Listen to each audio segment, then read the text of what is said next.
Welcome, everyone. This is like a very good rain show. I think there's more people here than I expected. I'm always like, yeah, I'm going to stay home.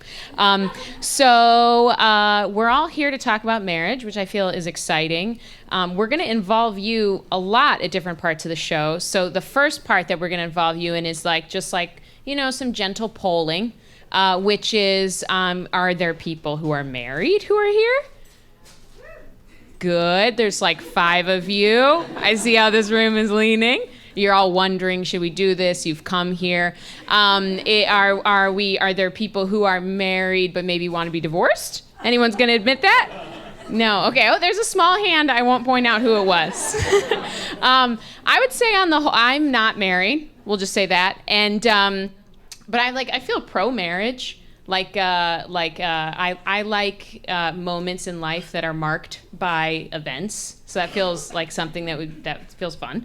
But I will say that I feel like I had like a breakthrough moment in thinking about marriage a few years ago while I was in a cemetery, actually. And so that's how we're going to start the show. We're going to start the show at the end of life to talk about something that should be not about that.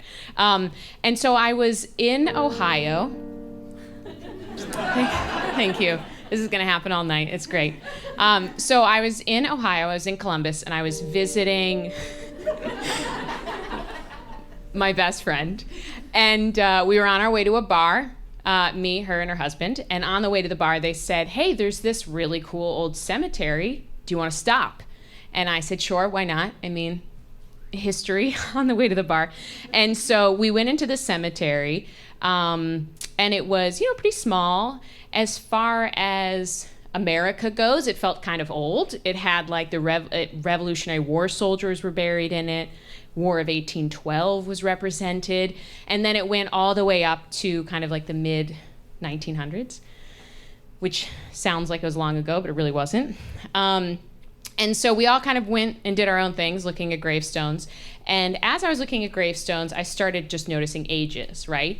And so it would be like 38, 28, 22, 47.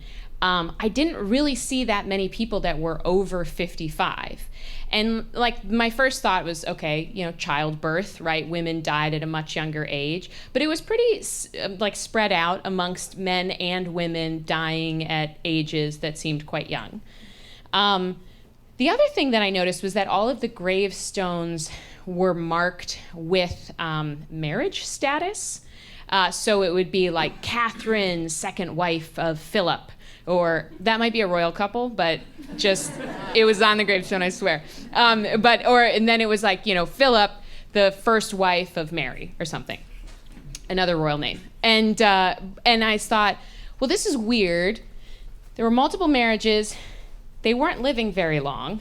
So that means these marriages were not very long.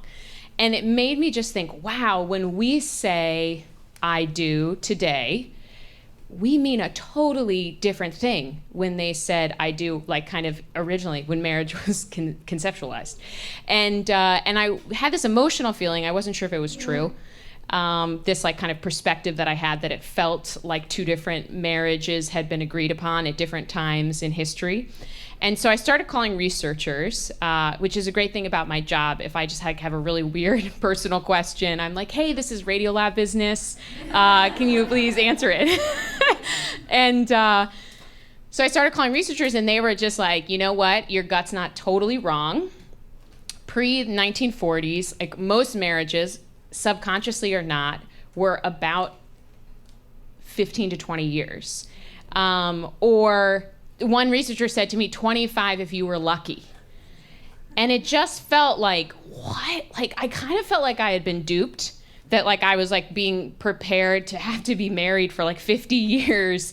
But that may not be actually what it was originally conceived for, or maybe it was. It's not like people were making conscious decisions to get out of marriage in the 1880s necessarily, but we're gonna find out maybe they were. And so I just thought, it feels like a fun topic to, think about. And so much of our social system is set up around marriage and family. It's like, why not maybe mess that up a little? Why not think about it in a different way? And I'll just, so we're going to try and do that here. Now, obviously, so many books have been written about marriage. So much work has been done about marriage. I have you for an hour and now 25 minutes. We're not going to cover it all. But we're just going to dip into interesting parts of it. So we're going to start with a history discussion to kind of understand like the framing of marriage that we have now, where it came from, how we might be wrong in an interesting way, and use that to understand how we might be changing as we move towards the future.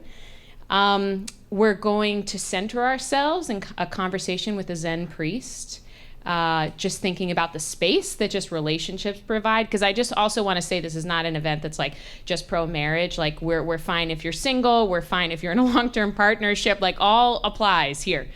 And then we're going to do something really cool. Actually, you guys are sort of going to do something really cool. I'm going to watch it. And but I'm not actually going to tell you anything more about it.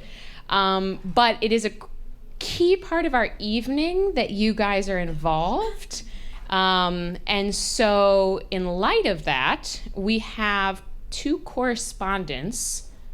Where are you guys? Rebecca, Evan? Oh, hi.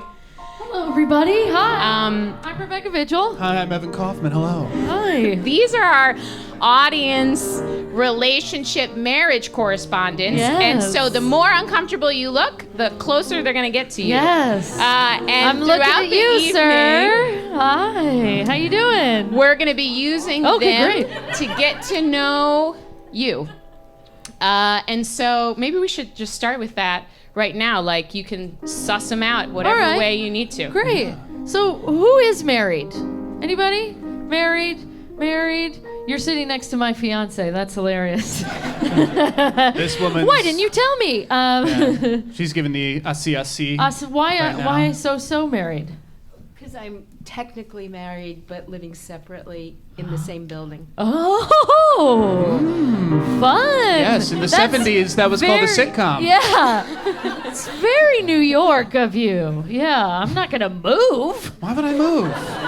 Rent controlled. Yeah. Yes, exactly. Are you married, sir?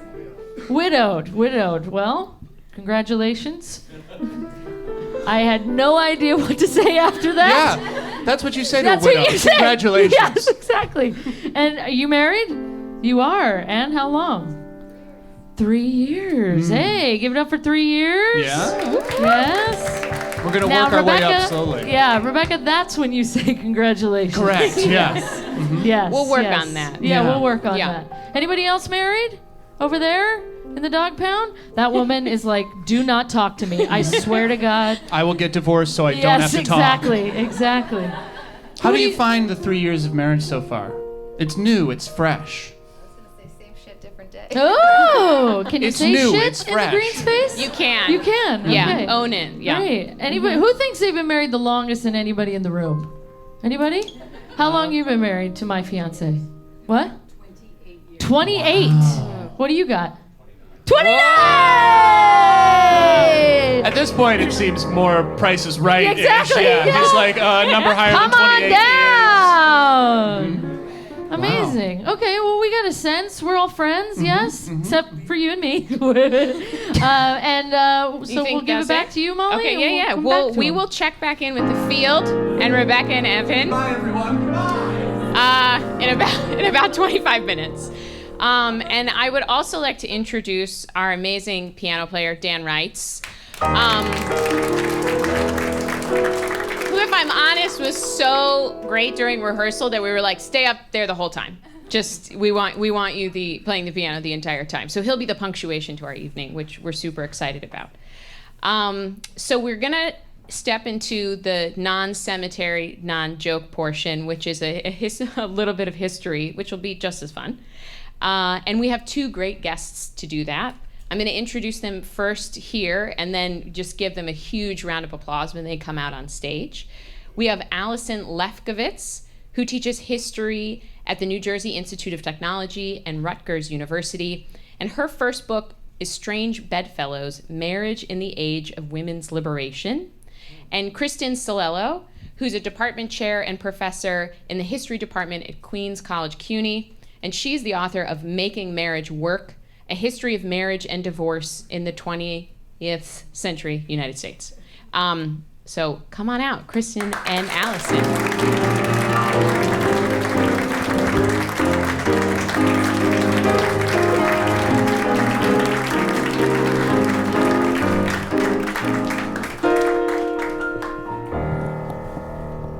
All right.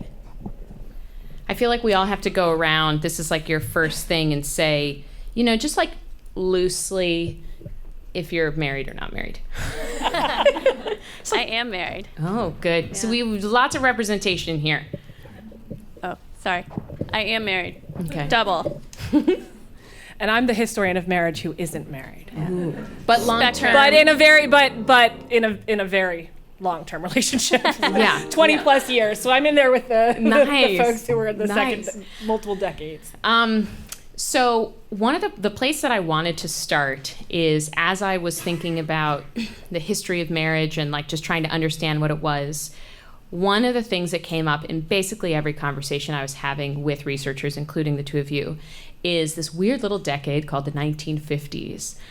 So Kristen, maybe you can tell me why it's so weird, or why it came up in every conversation I had. I think some of it has to do with the fact that it was such an anomaly, and yet it sort of has dominated popular culture as a time in which America was stable and marriages were happy, and everyone had their place, and all the kid 3 point whatever kids. And in fact, the 1950s were really a total statistical anomaly when you study long-term trends in marriage. In terms of the birth rate going up after, especially having slowed considerably during the Great Depression. The divorce rate slows, which had been increasing since we started keeping statistics in the 1880s. So there's a lot of change. There's some things that maybe we don't think about, like actually more women mothers started going to work because they had their children so young, and then when the kids went to school, we do see more working mothers starting in the 1950s. So it's just this kind of weird statistical anomaly. I mean, the average age of marriage drops. It's the only time I think, again, since the 19th century. Yeah. So. And what was why do historians keep bringing it up? You're saying it was an anomaly. Like, in what way was it an anomaly? Like, it was drastically different from the way marriage had worked before then, or we keep comparing ourselves to it now? I think these are the parents of the baby boom, right? And so I think it dominated a lot of the discussion, especially because the baby boomers had very different marriages and trends in the sort of 70s, 80s, and 90s. Whether they were rebelling against them or trying to capture something that their parents had that they felt they didn't have. One of the things that they didn't have, their parents had, was a really stable economy that allowed for, if the mom was working, maybe it was just to support, to get that second TV or second car or what have you. So it's tied up with economics, it's tied up with gender roles, and we have to remember the parents of the baby boom, a lot of them do end up getting divorced in the 70s. So it's you have to look not just at the 50s, but consider it in a longer phenomenon. And so is it that Allison, is it that people were saying that the 1950s are a weird period? Like, it's weird because people were getting married at such young ages and that just wasn't happening before? Like, what was it about the 50s that stands out historically? Yeah, to sort of echo a lot of what Kristen's saying, is that you used to have to wait till you could afford to get married, and that often was quite a long time. And in the post-war period, you could afford to get married young, and people did. The sort of trend of you have a pretty solid trajectory on a graph of divorce rate going up, and people getting having fewer kids, and then that graph changes just for the 50s, and then not again, right? So it resumes its traditional kind of movement after that sort of post-war period is over. So it's odd that that's what we remember as like traditional marriage, because it is not traditional in many ways. It's unlike everything that came before it, and but yet it's sort of the thing we keep comparing basically it's like today we keep comparing ourselves back to the 1950s as like, oh, this is what stereotypical marriage was like. getting married really young, getting a house and everything right away. Yeah. And in fact, that was a really weird decade that had never happened before in the history of the world. And there's an argument to be made as well, a famous book by the historian Elaine Tyler May, that also it has to do with the Cold War, with people looking to find that sense of stability. If we think that this was the parents of the baby, the people who were getting married in the 40s and 50s had lived through the Great Depression, had lived through World War II. There's a huge spike in divorce right at the end of World War II, and then things sort of start to drop and stabilize. And so it's you can buy her theory or not, but that the idea that, you know, the warm hearth during a Cold War, that it offers some stability that people wouldn't have poetic. otherwise.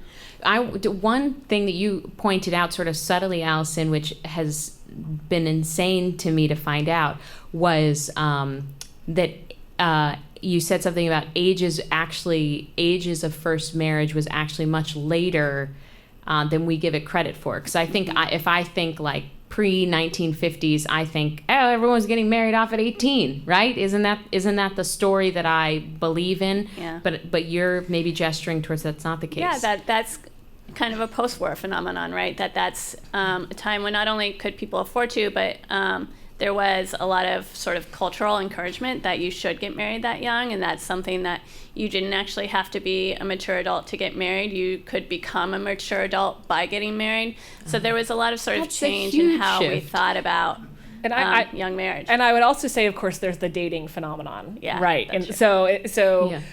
you know, courtship becomes dating. Historians generally put that at sort of the turn of the century, really the 1920s for the middle and upper classes. And at that point, dating was sort of about who's the most popular. You go out on as many dates with as many different people as possible before settling down. What was dating in the 50s? It was going steady with one person. What's likely to happen if you're going steady with one person for a year, 2 years, 3 years? I'm going to vote pregnancy. Premarital sex. I'm just going to say generally premarital sex. Yeah, and this was something I went straight for it, you but went right, we can dial it back. and pregnancy did happen, certainly. And a lot of those folks just got married, and then, you know, that's a whole nother tale, the tale of what happened to unwed mothers whose boyfriends chose not to marry them or couldn't marry them or what have you, and who were sent away to homes to, you know, sort of put the baby up for adoption. The adoption industry thrives in the 1950s in part, and this is part of that story as well. It's weird to think that, like, I think now we think of ourselves as like really trendy. We're like in the Tinder age, like everyone's like, oh, we're dating so much, we're so cool, different dates every night. And then you're like, no, that was happening in the 1880s. Like, what? Wow. In the working classes in the 1880s. Working class. Yeah, Okay. 1920s more for the middle. Oh, that's interesting. Yes. I remember talking to there's this marriage historian, Stephanie Kuntz, and she told me that, like, in the colonial period, men typically would get married around 28 or 29, and that women weren't getting married until they were at least 24. And I was like, oh, those are like trends that we're seeing now. Yeah, absolutely. And it's also the rate of premarital pregnancy is pretty high then too, but that was partly so you could convince your parents that you should get married. That was like one of the ways you could speed up the process. It's like, well, I'm already pregnant, so that feels like a piano cue. I know. I was wondering. I thought we might get something. You know what we can do? Let's get pregnant. Mom and Dad will be right on board. Yeah, absolutely. It's a solution to a problem. The Puritans weren't really that puritanical. It was the Victorians. Yeah. Just There was a history joke. Sorry, someone was just like, had to yes, go there. the Victorians were the worst. They were. Yeah. That's so. Is there that I want to be blown away by another surprise? We got a lot of dating, promiscuity, and old marriage ages all happening before the 1900s, right? Yeah. And one of the other things that you talk about, Kristen, is that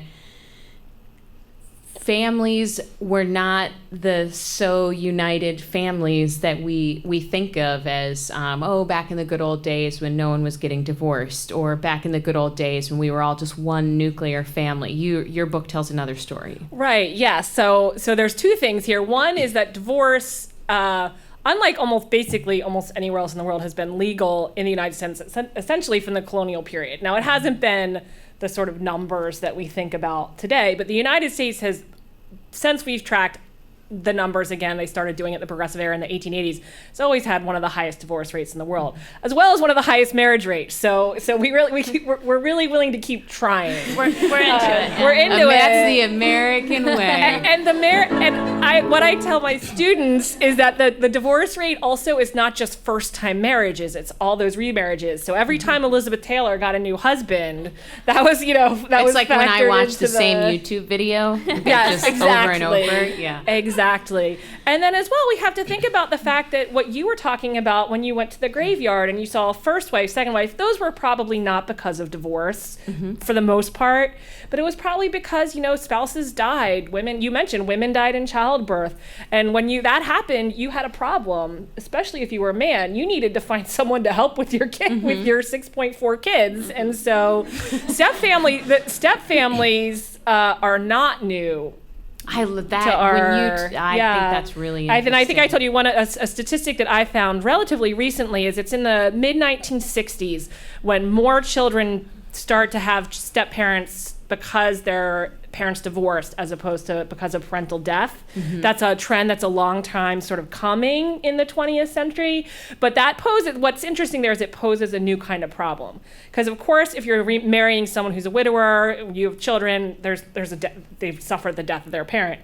But here, you're a new step parent now, and it's now you have that person's still living and breathing and has their own opinions about raising the kids and what have you. And so the step family is something that's always been part of our history on the one hand, but there have been adjustments that have had to be made. But normally one of those people is like missing. Right, Yeah. exactly. And it can still be the case. Not everyone, has involved, parents who divorce who remain involved, but that's probably another story. Yeah. And Allison, you look, I know you've been looking at divorce, but you've also been looking at affairs.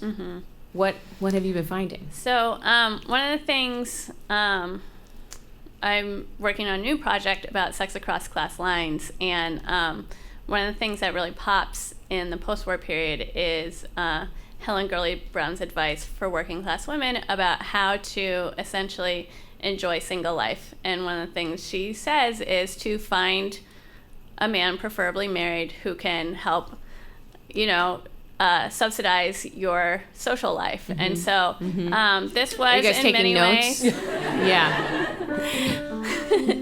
this was in many ways both social goal and a financial goal for a lot of women, particularly working class women who were in the workforce already and would meet a lot of men at work and be young enough that they didn't necessarily want to get married yet, but still wanted to have a good time, go out, get drinks, things like that. So, it's interesting. Another marriage researcher was telling me that the model of the sole proprietor family, that used to actually be like an insult.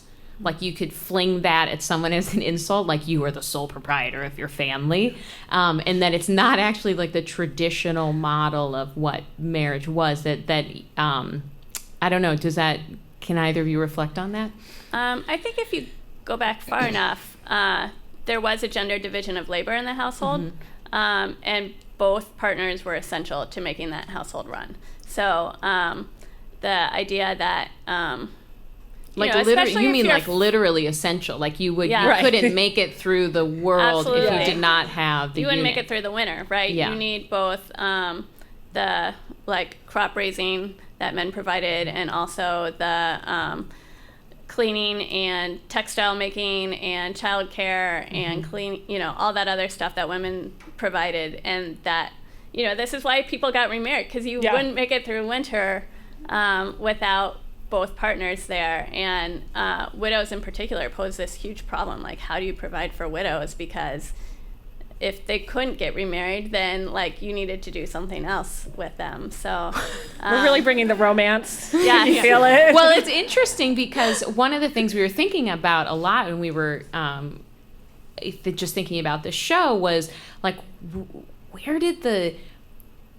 contractness of marriage, when did that step into the room? Or maybe that's kind of the wrong question, but I am really struck by the fact that it feels like when you get married, it feels kind of like private. I mean, even if you're having a big party, you're not going through pages of a document, like signing and agreeing, like, okay, you're going to do this and I'm going to do this. It doesn't feel that like contractual, but you then realize it is when you try and get out of it. And you're like, whoa, wait, when did this? And then one of the things we were wondering about was like, when did that contractual nature get into it? It sounds like that's what you guys are.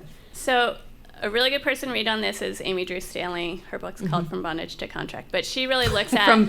from bondage to contract. She also writes about slavery, but she does write about marriage. Okay. And one of the things... I thought the bondage was bondage marriage. is something different. Sorry. Not unrelated, though, because one of the things she talks about is shifting from the sort of status question that women and slaves and servants all had a status that was part of who they were in the 19th century. Like, so if you're a woman, you are, you have this person who is in charge of you called your husband, but servants have this person in charge of them called their master, and kids have this person in charge of them called their father.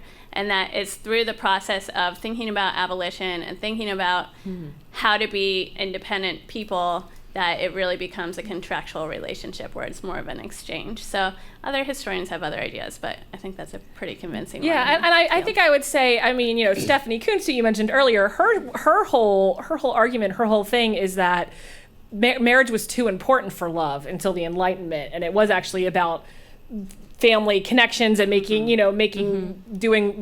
what was right for your family and what have you, and that love has been the thing that's actually pushed us in that way. Now it's interesting because, again, going back to colonial times, the Puritans, they believed that marriage was a civil matter, not a religious matter.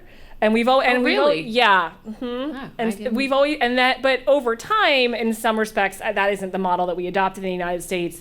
And then also, I think Allison can speak to this better than I can, the fact that we have then put on marriage so many of our legal status and all of that. I mean, we were joking in the green room, like, well, sometimes you need health insurance, and getting married is a good way to do that, or figure out on your taxes. Yeah, can you guys actually answer one of the questions that came up a lot while I was working on this, with people wondering, is it cheaper if you're married? Is it financially better if you're married? It totally depends who you are. So okay. We were talking about this in the green room too. It's for the poor, there's often not a real benefit to marriage, or really a detriment either. Once you enter the middle class, then you might get benefits that you won't otherwise get, like health insurance or a tax break. But if you get to a certain echelon, then that tax advantage disappears.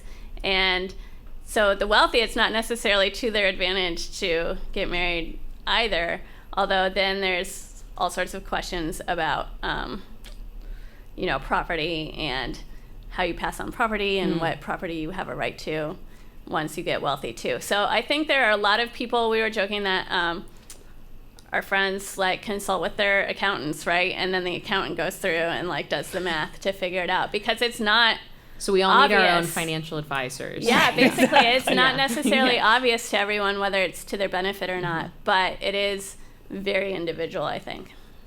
So what does it mean, if we're thinking about marriage was originally conceptualized as a status, but not just status within your class, but you were kind of contractually obliged to give something to that. Mm-hmm. What does that mean? I would say that that's fallen on the wayside, but we're still getting married. So what does that do to marriage? Maybe Kristen, you seem to get excited.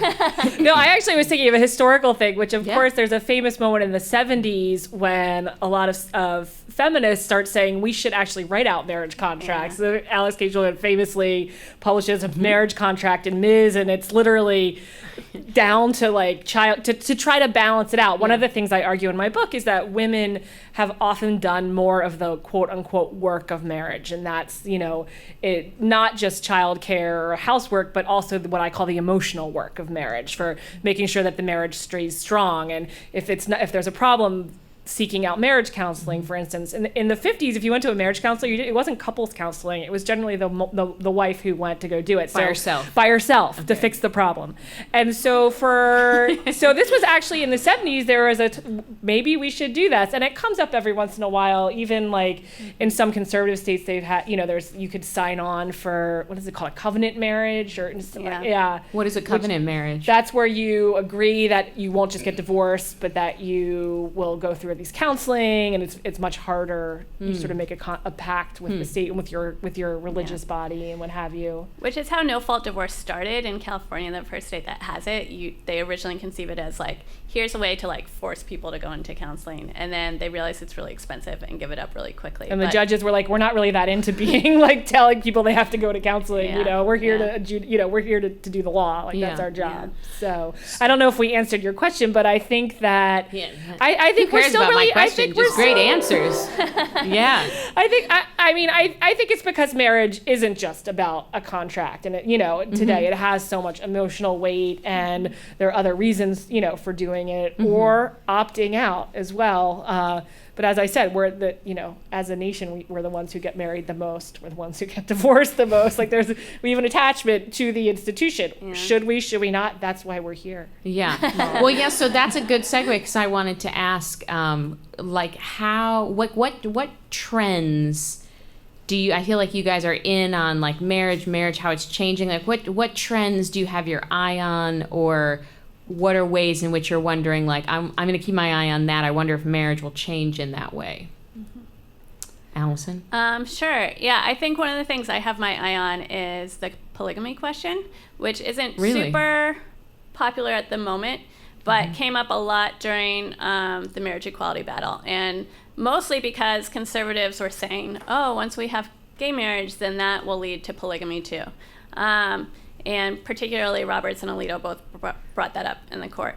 And is there like a legal argument behind that, or was that like an emotional argument?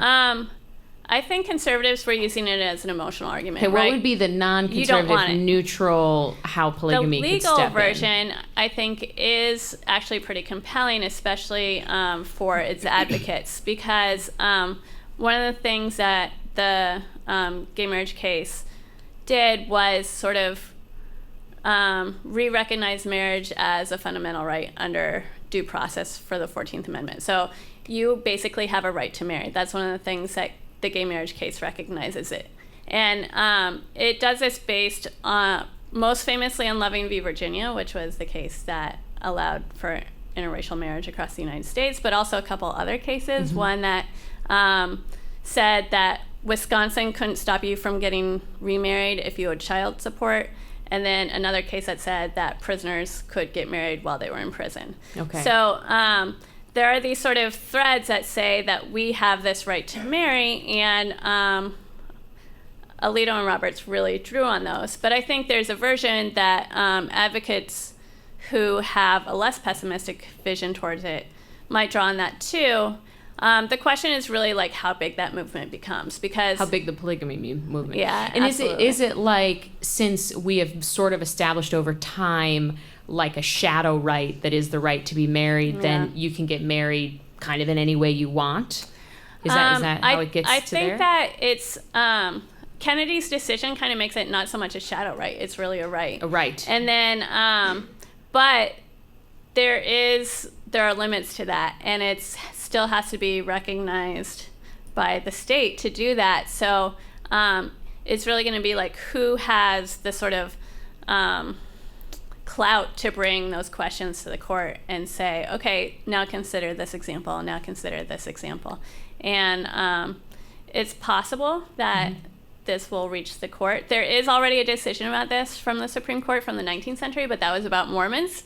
And the decision was essentially like, no, Europeans don't do this. This is what Africans and Asians do, so we're not going to do this. So like that case is not going to have a lot of standing in today's court. So it could get overturned, but it hasn't. And I do think it'll depend on like there really being a lot of effort and energy behind it, just like it took a lot of energy to get gay marriage to the Supreme Court. And Kristen, we have about maybe a minute and a half left. So what are your thoughts? I'll be brief. I think for me the trend that we need to keep our eye, or that I'm most interested in, I'm not saying we have to keep our eye on, is that there do seem to be some real changes that are happening in terms of who has access to marriage in terms of class and race.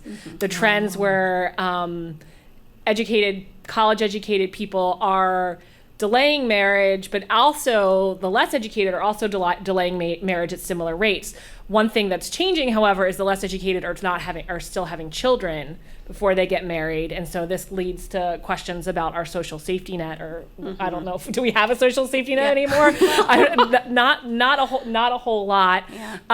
And I think that is this marriage becoming a class privilege in a way that in the 50s that was one of the things, was everyone was getting, it was people were getting married, lower class, whatever your class status, whatever your racial status, for the most part.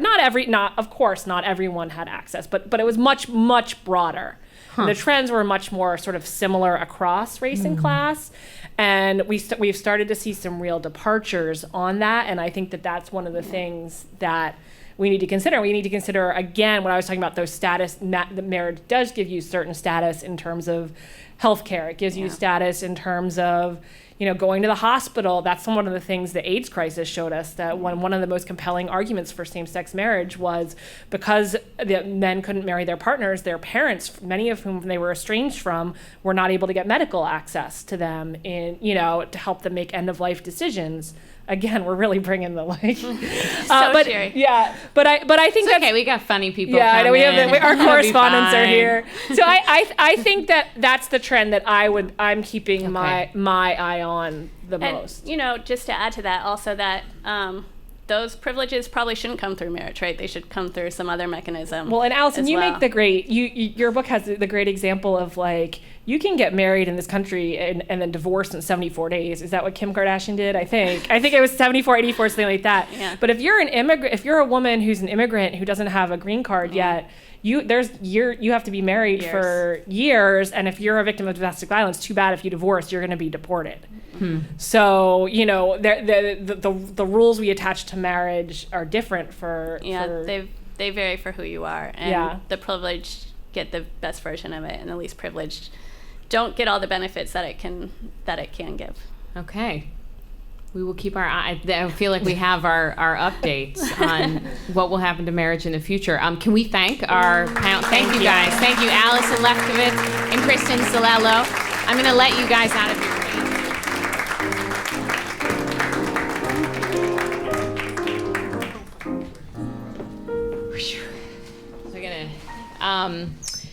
I'm gonna send Rebecca and Evan back out again. Yeah, because thanks for the opening you just vibe here. Take polygamy and run with it. Yeah. Any polygamists in the crowd? Anybody? Mormons, or Mormons who are no longer Mormons, also known as Formans.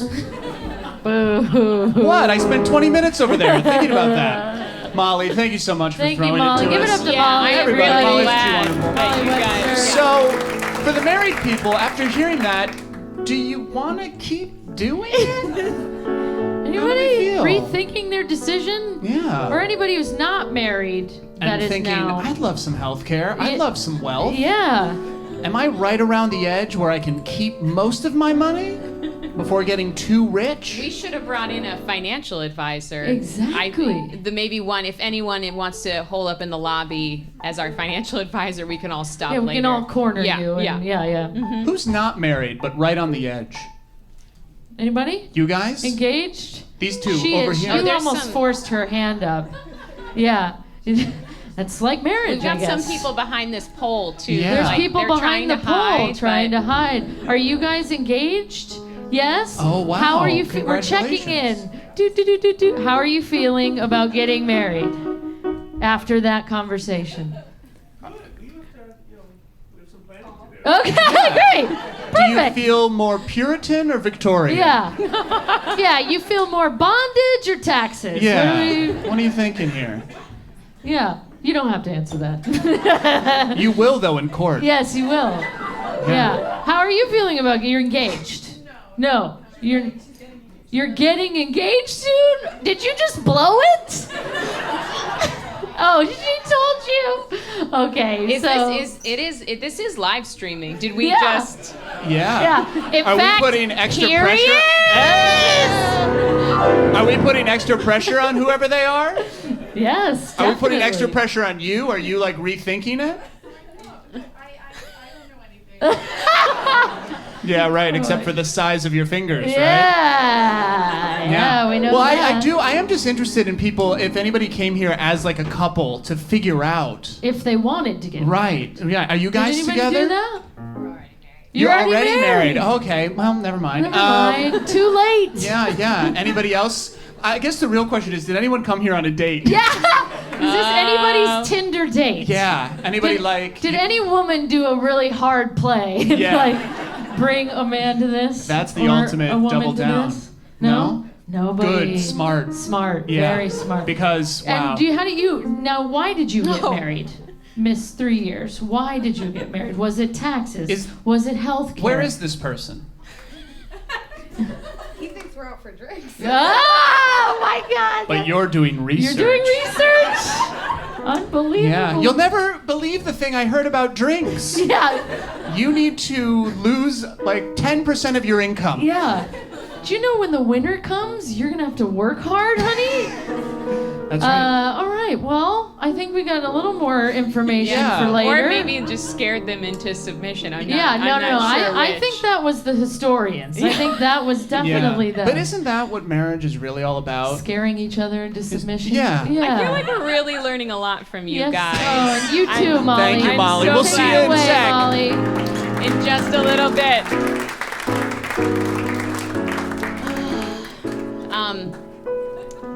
We're all just gonna like take a collective breath because we need to go deep now into our hearts. So just like inhale and just okay, that was good. Okay, so resetting the stage.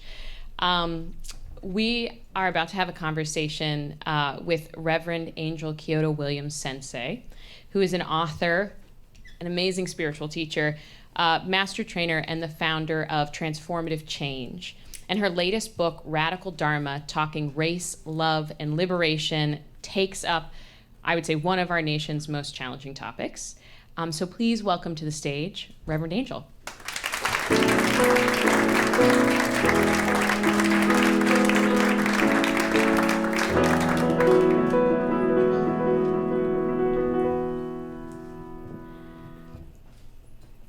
Hello. Hi. Hi. That was so beautiful. I mean, the floor is obviously yours to jump in on polygamy in whatever way you want to. But I thought maybe the place that we could start was I'm really curious at the ways in your work that you've started diving into just the concept of like love and what it means and how it sits at the center of us. Yeah. No, I think we are woefully under-languaged in love. So we have fairly few references for what love is. We think about love in terms of our parents. We think love like filial love, and we think romantic love, and there's not a lot of room for other things. And so I think we sort of have this sense of like falling in love, right? And it's just it's like, you know, this epic pit of like where you disappear in, and then you come out on the other side, and maybe you're married and you have responsibilities. And so That's such a good storybook. That's yeah. So I think that we are at a time, you know, which I very much heard in what both of the researchers talking about, where we are rethinking love, and we're rethinking who love belongs to. What are the tenets of love? What are the possibilities? How do we expand love? Where does it belong? And I think we're reclaiming love in a way that is that has real ramifications for like how we go forward as a country.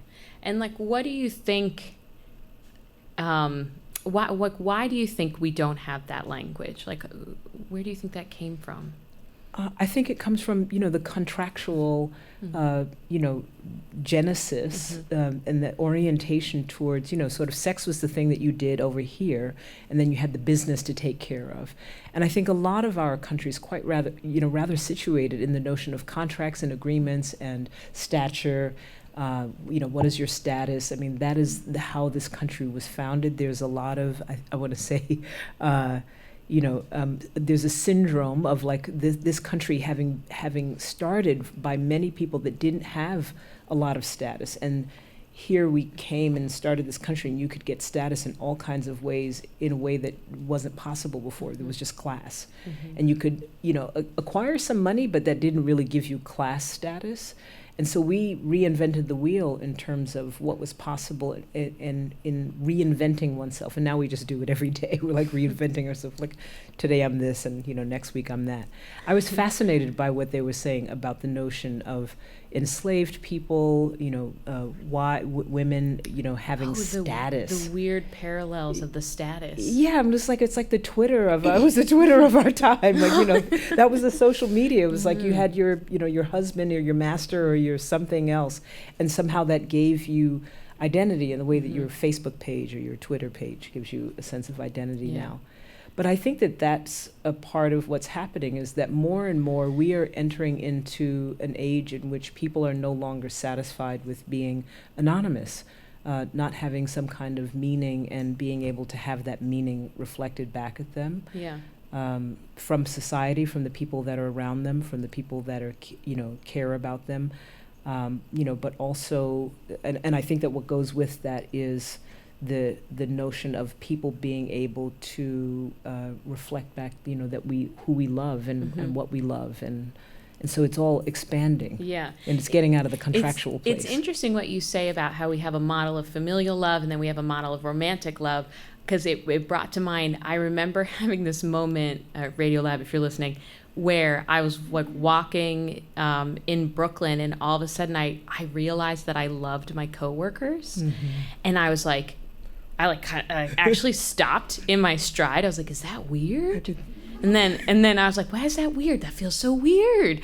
And it was an interesting thing where I realized I just kind of didn't have a model of like a love that existed in a very pure way that wasn't attached to romance and wasn't attached to family. Yeah, and I think when we are coming into more and more contact in ways with many different people, and people from many different backgrounds, and so I think often when we don't know what to do with that magnetic experience, the sense of like being drawn to someone, then we just drop it down into the groin area and we make it sexualized love if it doesn't have any other place to go. And so if we can do the work of having more language around different forms of love, I think then it doesn't all have to be either sexualized or you're my family. And I think that gives us great possibility in terms of our society to think about where we can love and how what love can look like,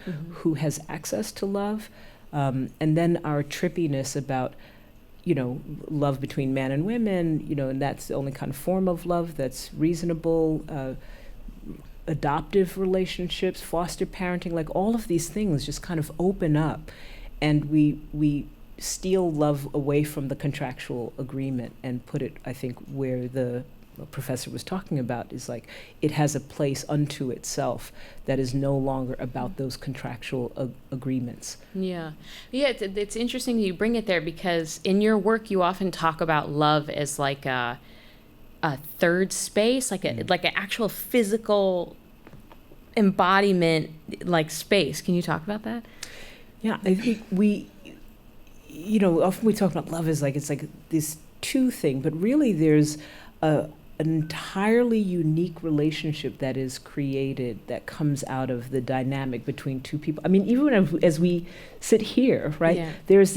There's some way in which you're you and I'm me, but there's something that's being generated right now. And if you have that sustained over time, you have this third entity that you care for, that you shape, that you think about, And it's not like you're just thinking about your person, your partner, the person that you love. You think about the thing. You think about the love. You think about the marriage. You think about the relationship. And so there is this third entity that has its own kind of shaping and unfolding, and it's affecting each one of us, and each one of us are contributing to it. But it is distinct. And I think that, when we lose those kinds of bonds, one of the things that we feel the loss of is not just the other person, but also that third space, and that possibility. Because it allows for us to become something that by ourselves we are not. It allows us to unfold and try things on that we, when they're really, done well. We get to say like, oh yeah, like I'm this kind of limited way over here, but this person so enlivens me or interests me or fascinates me. I'm gonna leave my little scary places and I'm gonna do something brave, in this extra space. And in its best forms, I think, love, marriage, they draw something out of us that's not possible when we're just ourselves. Yeah. It's interesting you talk about the space between us, because I sometimes visualize that as like, because I, in a physics model of the world, think about like vibrational particles, vibrational strings, and the fact that like we're all just made of all these like vibrating particles. And I always think about how like, oh, my particles are coming out and your particles are coming out and they're just gelling right here. And it's like an alive soup in like my waking life. I always think about, and so I as you're describing it, I'm like, I see it. I see the soup right here. See it. Sometimes I'm like, I don't want to make soup with you. And I like, yeah, you got to pull the particles back. You got to pull the particles back exactly sometime. Right. They get away from you. You get on the train and it's like, this is way too much soup. Yeah. So does I guess you could say, does the soup, does that space, does that only come with like a love? Because I want to say, it feels like, oh man, if we don't get married, we're all gonna miss that soup. Are there other places to find that third space that you're talking about? Have you felt that third space? Oh yeah. I think when we lean in, I think wherever it is that we choose to lean in and be present, that it generates that third space. And so some traditional or conventional spaces is, when people become ordained, when people find their purpose in life, it's like this generative field that says, I can be more, do more, express myself somehow more completely in this other field that is being created. And I think it's possible with anyone. One of the things I want to note is I was really interested in how our, even though we have marriage equality, how our mental fabrication and energetic fabrication is so heteronormative. Even when the folks were making jokes, like everything went to like male, female. And I was fascinated by that because it's some of that has the grip on our possibilities, right? Like our situating ourselves in past ideas about the location of love, the location of marriage, is what keeps us from the most expansive possibilities. Because once we start thinking of like, if you talk to a woman in the audience and you immediately say, where's your husband or where's your boyfriend, right? And then we we racialize it, right? We classify it, like all of the other social paradigms start coming in. And so the more that we can like lift it up and just think about the possibility of these energetic fields, the more unusual or unconventional or sort of just not familiar to us spaces of love we will be able to accept, and not only accept, like as we see them, we'll allow for more of them in our own bodies and in our own beings. Like we'll let ourselves love our coworkers without feeling like that's weird, but we'll also let ourselves love across class lines and across race lines and across all of the things that we inherit as what the idea of love is. And how have you personally been able to break some of those, I guess, boundaries that have been set on these types of love? Great question. It's the last one. We're going out strong. The whole contractual thing about love, like I resist the state needing to witness my love. And as a result of that, and I'm queer, so I also resisted the idea that my love had to be sanctified by the church. That in order for who I love to be acknowledged, and for me to have the range of access to, resources, to being recognized, to like being able to go in the hospital, and those that someone else had to be able to do this. This seems like completely unnatural to me and strange. So as a result of that, I resisted the whole thing, and I was like, I'm just not going to do the marriage thing. I sort of tossed the baby out with the bathwater. And so my breaking through it was to actually, when marriage equality came along, it was just like, I'm happy for everybody, but that doesn't really, I don't really need that. And so my breaking through is actually to return to the understanding of what that acknowledgement means for a relationship, that love, that marriage, that the reunion that we form with someone it's not just a private affair, it is a social affair. It's a social recognition, it's a social celebration, it's deeply spiritual if you allow it to be. And anything that's deeply spiritual is something that happens both in ourselves, to ourselves, but also happens in relationship with all of the people around us. It is made true and real and dynamic and alive, and also something worth keeping by the fact of social witness. Yeah. Thank you for that. Can we?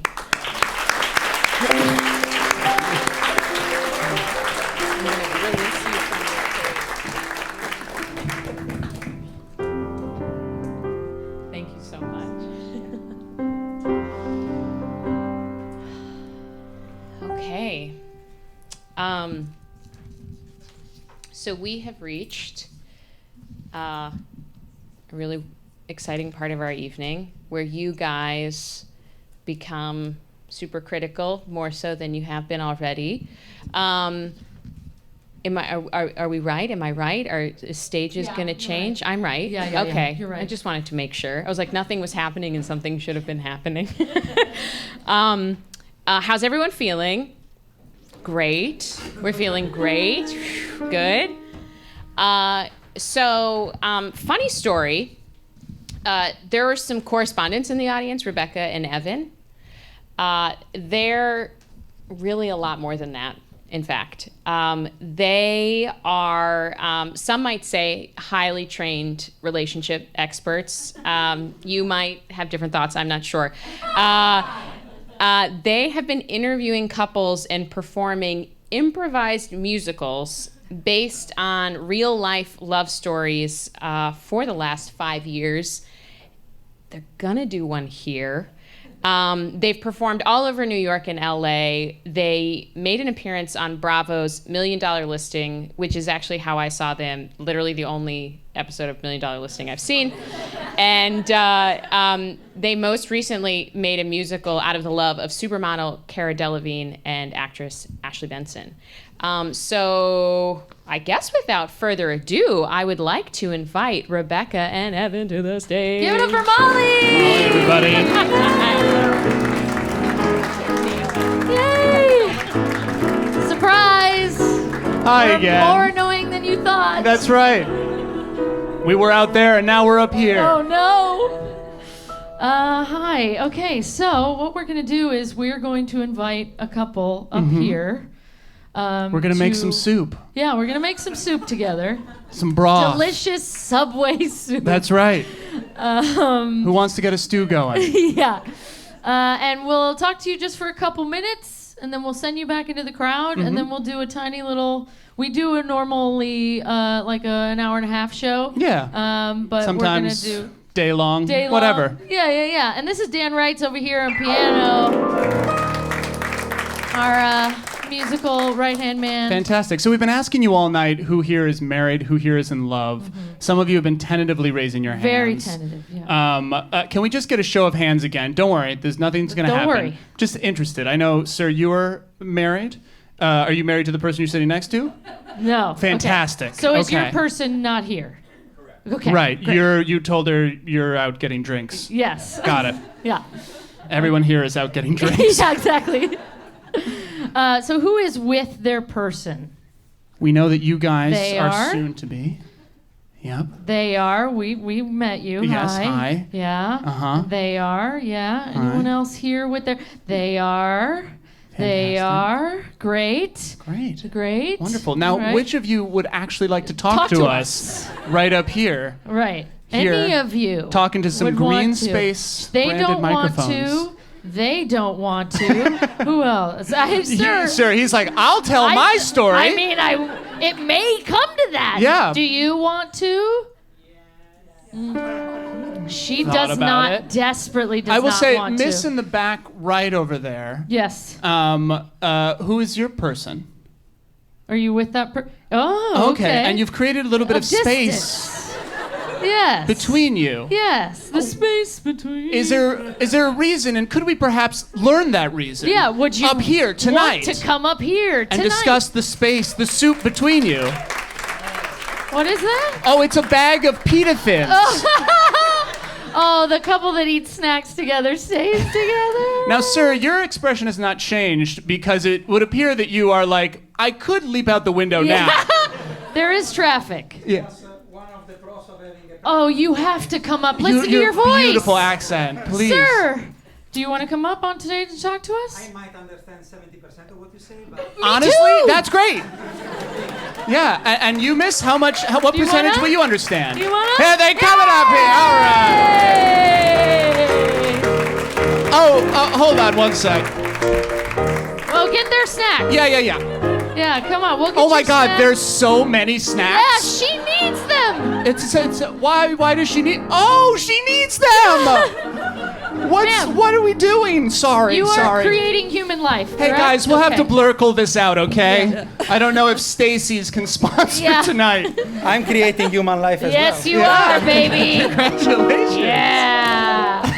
Oh my gosh, look at your Pac-Man socks. Okay, we made the right choice. We did. We made the right choice. Fantastic. Sir, please come to our show in New York. Yes. Just by yourself. Yeah, and then we will gussy up those socks a little bit. Yeah. Okay. What's your name, miss? Jennifer. Jennifer. Okay, right in there so that This thing here. Jennifer. we're making a podcast. We're doing Yeah. something. Yeah. Great. Jennifer. Sir, what is your name, sir? Pietro. Pietro. Yes. Hey. Woo! Very good. That is the last you will understand me. Maybe. Yeah. How do you spell that? Pietro. Okay, Oh. exactly like it sounds. Pietro. Pietro, American wonderful. Public Schools. Okay. Jennifer, what do you do for a living or for money? Oh, I have a business selling architectural materials. Architectural Ooh. material, Like, so like wood? Wood and yes. Cool. That's wonderful. Is it a specific type of architectural material that maybe we don't know about? Just cool ones that Oh, everybody cool likes. wood. Cool wood. Cool rugs. Amazing, Yeah. architectural material. Amazing. And Pietro, what do you do for money? I sell Italian food online. No, you don't. What? I don't believe it. You work for Seamless? That's not Italian food. Shots fired. I have been misinformed. Shots fired. What have they been dropping off at my house? So you sell Italian food online. Anything specific? Well, it's a pretty famous retail, so it's, and you're it's gonna all keep it to about yourself? No, it's Italy, so it's all about Oh. olive oil, pasta, sauces. Italy. Yes. Amazing. Oh, Italy. Yeah. Oh, Yeah. I've been there. Yeah. They kicked me out because I ordered Seamless. They don't like that. No, they don't. No. That's not Italian food. True. Okay, so where did you meet? Well, the clubs.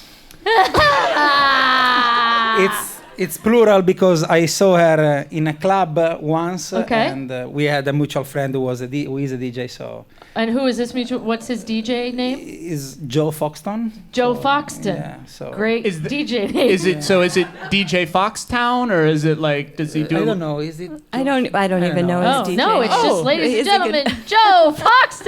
Yeah, that's all right. Close personal friend, DJ Yeah. Foxtone. Okay, DJ Foxton. Yeah, honestly though, if I had a friend who was a DJ, I would do everything in my power not to remember their DJ Yeah, name. that's true. That's true. So you had seen her at a club Yeah. because you were there watching Yeah. DJ Foxtone, Yeah, spin and the then hits. I went on a second time in another club. Different club. Yes, and I Same saw DJ? same DJ. Okay, so you now were she following- was talking to the DJ, who was also my friend. Okay. So I said, well, I find her interesting. If I don't talk to her, I'm an idiot. So. Yes. True. As an Italian, you really feel idiot if you don't talk to a girl. Right. Yeah, you got to seize the day, right? Okay. That's right. If I don't talk to her and throw a coin into a fountain, I'm going to feel like an idiot. Yeah.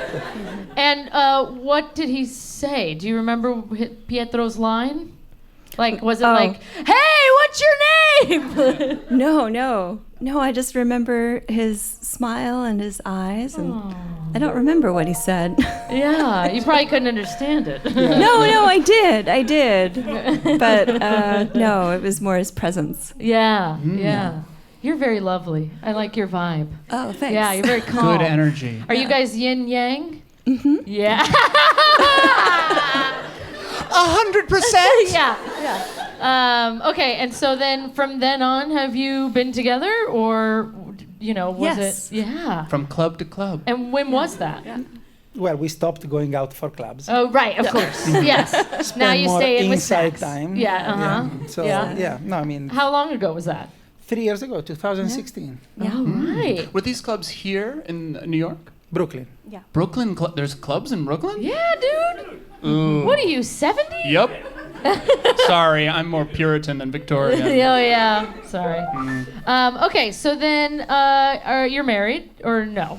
Yes. You are. Okay. And the proposal, how did that go? No proposal. No. No proposal. No, there was kind of proposal. It's like it unfolded itself like without any. We had a green card marriage. Aha. Yes. No, and a baby marriage. And I was pregnant Right. Okay. A Wonderful. baby marriage. with my first child. Right. Okay. Is this... This The is number second. 2. Ah. Aha. Dua. Yeah. And so was the first baby at the wedding? No. No. No. No. No. Okay. Cool. By the way, this is a deposition. Yes. So yeah. No, yeah. I was at my mother's wedding. No. I was too. Yeah, I was inside. Yeah. The first baby was not So, at the yeah, wedding. She was inside. Okay. Yeah. Yeah. The funny thing about our marriage is that we had a city hall ceremony. Right. Mm-hmm. And our wedding is supposed to be next summer. Oh. Okay. Guys. Playing the long game. We're all invited. Yeah. And you know the food's going to be good. Yeah. Right. Pretzel Yeah. chips. Now, So cheats and wheat thins. He's like, no. No. Um, I already told you. okay, so now the gushy part. Okay, Pietro, what do you love about your lovely wife? Why did you want to marry her? Jennifer. well, I can separate physical and like on You emotional. can't? I can. Okay. You've So for learned me, nothing tonight. It's all about it's all about details that you find in a woman. Yes. So she has some details that I love: the eyes, the way she expresses, the way she talks, and then of course by getting to know her, she like the Reverend was saying, she creates and she like how to say entitle you to know something that you don't know, that you do something that you couldn't do or you couldn't think that you were able to do. So She brings out something Yeah, special in yeah, you. yeah. Amazing answer, Pietro. thank you. And like, you really underestimate how well you speak. Honestly. Yeah. You speak English better than us. everyone here. Yeah. I don't think so. Trust me. I do. Yeah. Check out these people's text messages. You're Yeah. fine. LOL. And Jennifer, what do you love about Pietro? I fell in love with Pietro because he makes me feel completely at ease.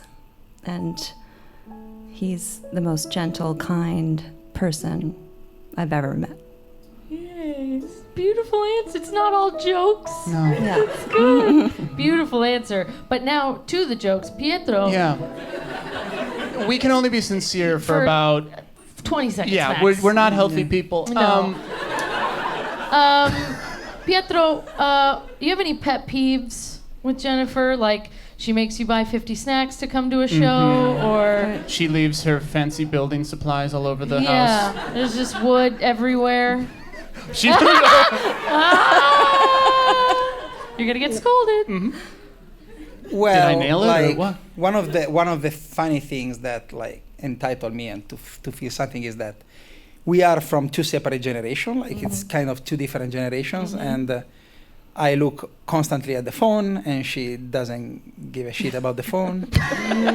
So I'm as an Italian, for me, it's a lot around the house and cooking and being on time and like being on top of things. And she kind of I don't iron. You don't iron? How dare you, You see? Jennifer? Yeah. It's horrible. You got an iron. Where do you pull it out? No. Oh, Lord. Yeah. 1950s. What a progressive, regressive night we've all had. It's 2004 in Italy. Oh, right. That's what you meant by different generations. Oh, that's You true. were like, yeah, I'm from a different generation just permanently. Yeah, Okay. after Mussolini, nothing ran on time ever exactly. again. I'm a historian too, it turns out. Yeah. That's another story, but yeah. Yeah. Which we don't have to Okay, tell. so she doesn't iron. No, it's not about ironing. Okay. Ironing, no. It's like on time? It's more like, in general, like I text, she doesn't answer. Oh. See, I get a very free spirit vibe Yes. off you, Are Jennifer. you a free spirit, Jennifer? Not that I'm Yes. strained Not really. by the prison of technology or Depends text on the message. topic. I Depends think. on the topic. Yeah. Okay. If we change topic, I'm more a free spirit. Oh, okay. All right. I'll leave that vague and we'll all... Yeah, we'll all marinate in that soup. Yes. Jennifer, what about you? Pet peeves peeve. with this extremely regressive man who wants you to... Pet peeve would be first thing in the morning, he wants to get up and do something. Oh, What yeah. the hell, man? Yeah, this is America, man. Yeah. We want to rot in bed in the morning. Yeah. It's called brunch. It's Yeah. breakfast, but we made it later. Yeah, exactly. So we didn't have to get up. What do you All want to right. do in the morning? Cook. Just do stuff. Buy new socks. Yeah, and Jennifer's like, I'm just gonna, let me just be for a Chill. sec. Yeah. Yeah. Wonderful. Coffee for 2 hours. Right. That's what I'm saying. 2 hour Coffee is one of the first things I do in the morning. That's Right. He makes me. But it's this big, right? Do For like me, a shot. yes. For her, Yeah. it's It's the big, yeah, exactly. America, Italy. There it is. Mm-hmm. 2004, 2019. Yeah. Our cups got bigger. Okay, well, this is great. Thank you guys Yeah, so much. thank you Give it so up, much. Pietro Give and it up Jennifer. for Jennifer Pietro. Wonderful job. Thank you so much, sir. Thank you. Thanks, Jennifer. My goodness. We learned so much. We did, and so little. Yeah. Well, we really learned about ourselves. Yeah, and how little we know. It's so true. You ready? I'm very ready, All yes. right. Wonderful. Without further ado, this is Jennifer and Pietro, the musical. Enjoy.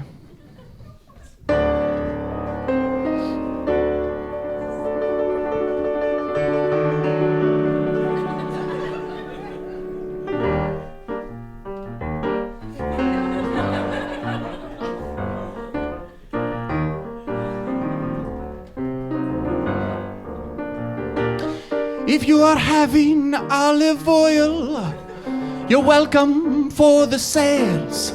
I sell to all the women, and just like them, it's in the details.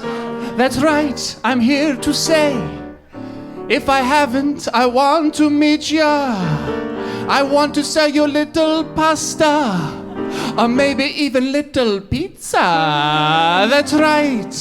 Pietro wants you to mange. Pietro is looking to adore. I'll send you out some delicious food, and then I want you to come back to me, searching for mi amor. You have to understand where I'm from. It's quite cush.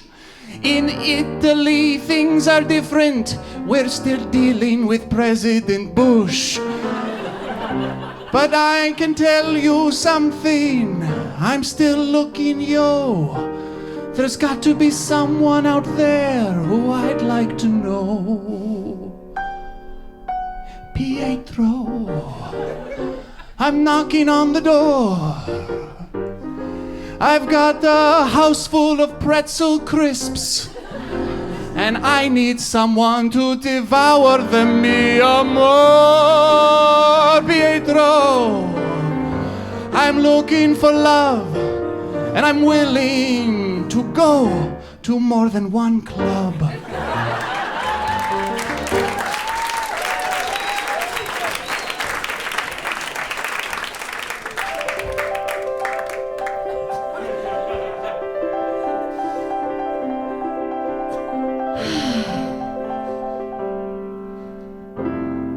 It's the morning in America. It's 12:35. Drinking my coffee in America.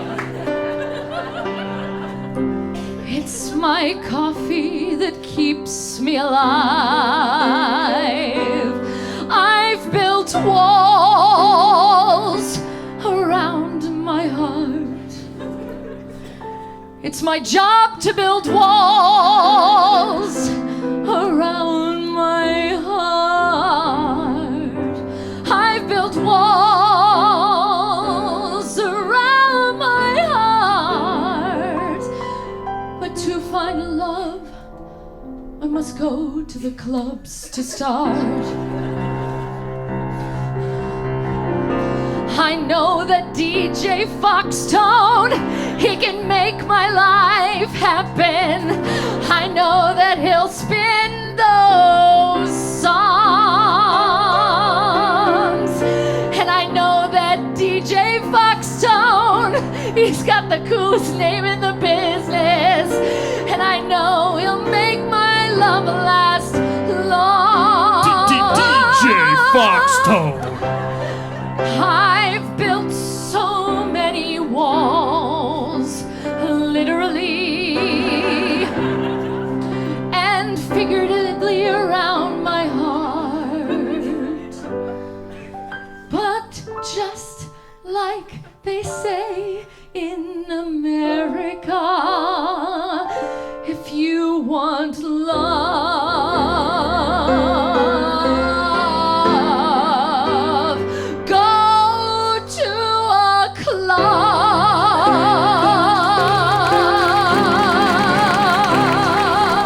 DJ Foxtone.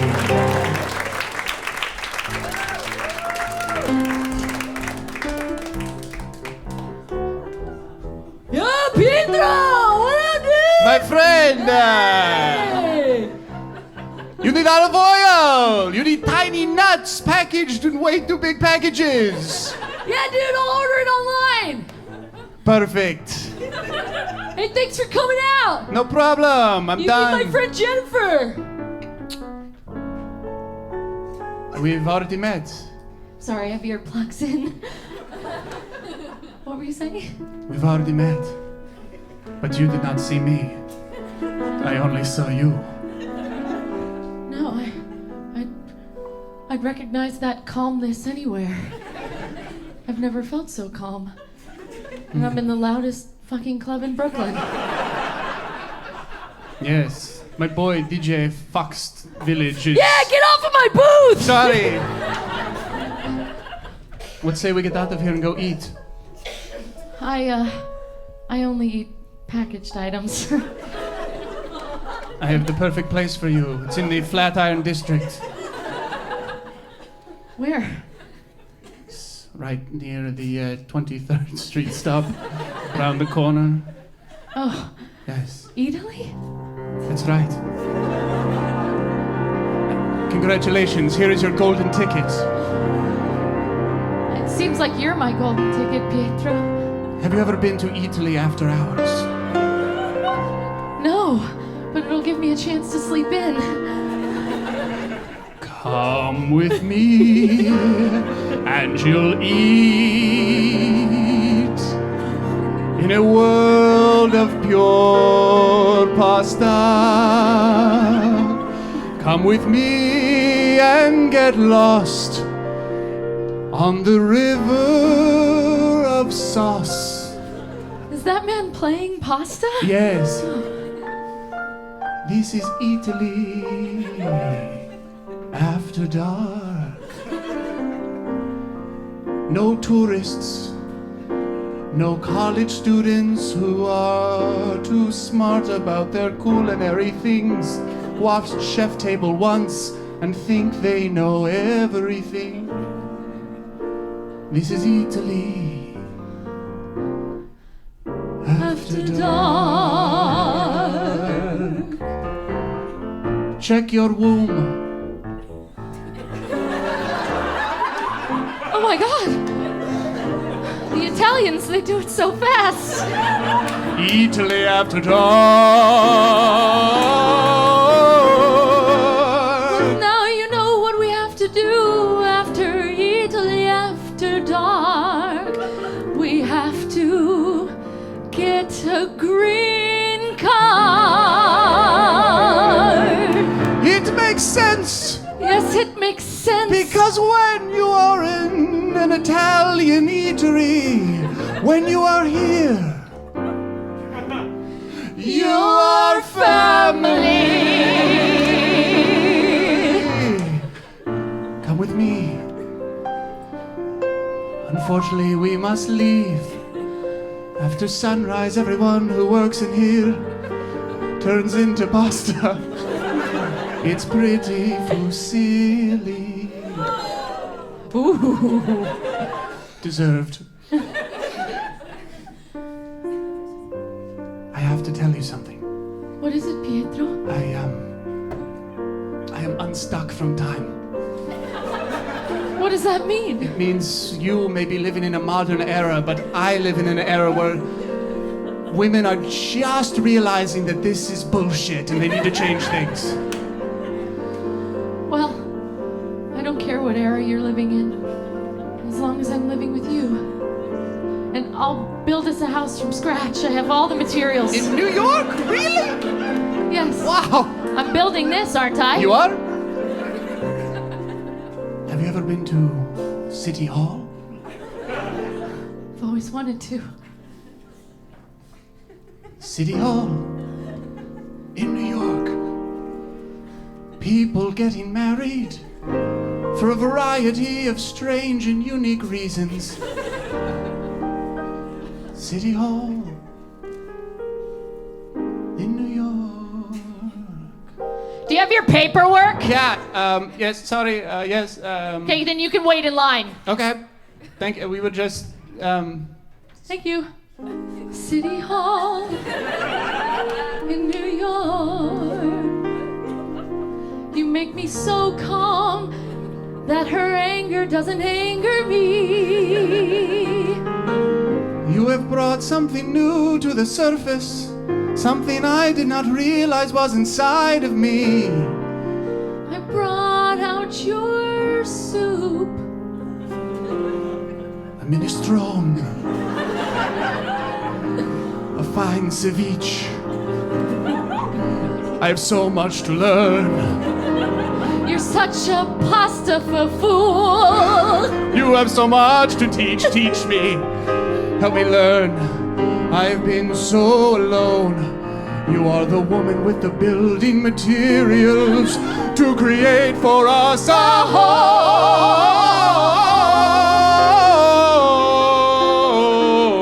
What the hell? 1 second. We're having a moment. I know, well, it's just Pietro. a lot of orders coming in on Grubhub. What? If you want me to iron, then you put down your phone. I respect all your choices. You'll do it or you'll be alone. I come from the past. And today we have more advanced phones. You're saying my razor has no place here. You do not condone. Italy after dark. Walking in Central Park. Going to City Hall. Listening to DJ Foxstone bring down our walls.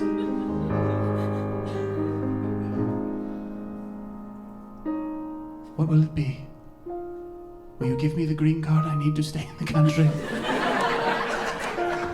Because I have given you another. Another? Check your womb.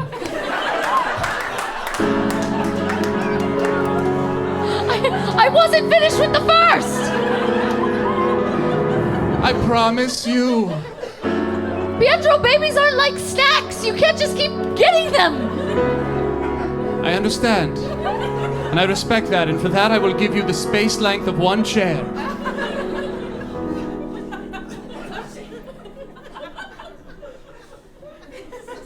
We have a saying in Italy.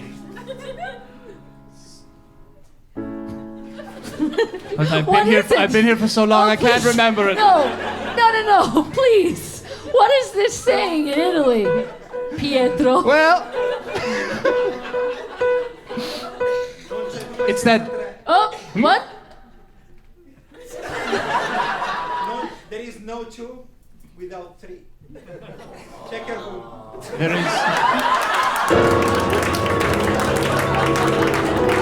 There is no two without three. And now we have enough to lay out a full buffet.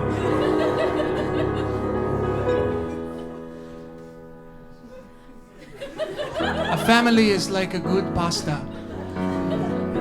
It is strong and then it is soft when you add water. Or is it like a ravioli? Stuffed. Yes. Or is it perhaps like a gnocchi? Delicious. No matter what, I want you to eat with me for the rest of my life. And I will. As long as we can stop going out to Brooklyn clubs. There is no way they will not let you in. I am here. I am ready for love. And you are here. Mi amor. Just like a delicious Italian meal.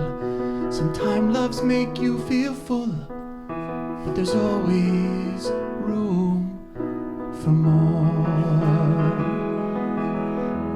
There is no two without three. Check your womb. There is no you without me. And just like at Italy, when I'm with you, we are family. And I hope that our love will never end like a breadstick, soup and salad. You know that's Olive Garden, don't you? Oh, I definitely do. But I know my love is true. Mi amor, I just want more of you. But no more kiss. DJ Foxstone! Yo, dude, good wedding, son! Thank you, DJ Foxstone. Thank you. Thank you guys so much. For Molly Webster! Thank you guys so much. Thank you so much. Wonderful night. Oh my God. We go in front. Rebecca Vigil and Evan Kaufman, everybody. Your Love Our Musical. Dan Wrights on the piano. And I want to thank the producers for tonight. Sorry, I got so excited. Sachi Azura, Cameron Tompkins, Jennifer Sendro, the Greene Space and the Jerome L. Greene Foundation, Radiolab, Steinway for this amazing piano, which apparently just showed up yesterday. All of our guests, and to you guys for being such good sports. Thank you so much. Have a good night.